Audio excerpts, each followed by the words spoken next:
come at a more better time. One of the things, Sandra, we were talking about is that right now we're in such VUCA times. So if you haven't heard that word VUCA, it's the volatile, uncertain, complex, and ambiguous times. And in this crazy time, post-COVID, post the pandemic, you're either in one of two camps. Either you're in COVID fatigue or you're in COVID clarity.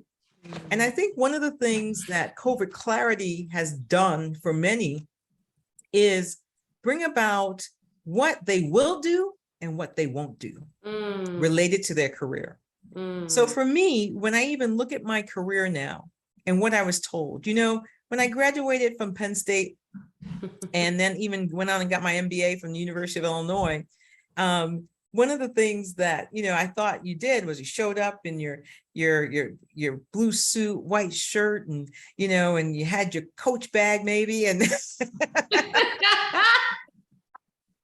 and you walked into a room and you shared your skills, not knowing that, you could be joining an organization and 2 weeks later, and this happened to me, they sold the organization and now I was in a reduction in force.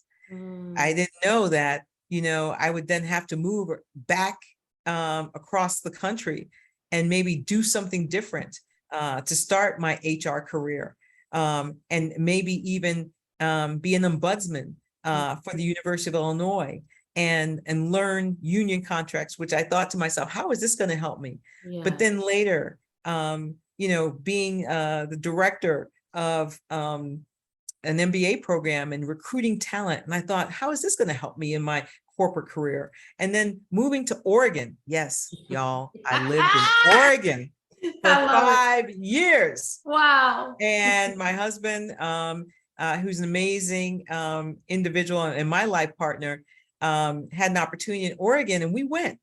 And for 5 years, I had to figure it out. And yes, in a lot of ways, I was the only one. We were the only family of color in that area. But we then had to figure out, was this going to make us or break us? And it actually made us, never broke us. And we had amazing friends and just had an amazing experience. But then we came back and decided to be in Atlanta, where I reside. And being here, I will tell you, I learned that things are going to happen. You're going to join an organization. And again, when I moved to Atlanta, I was joining one organization that then was sold and then acquired by another organization, to which I'm in now.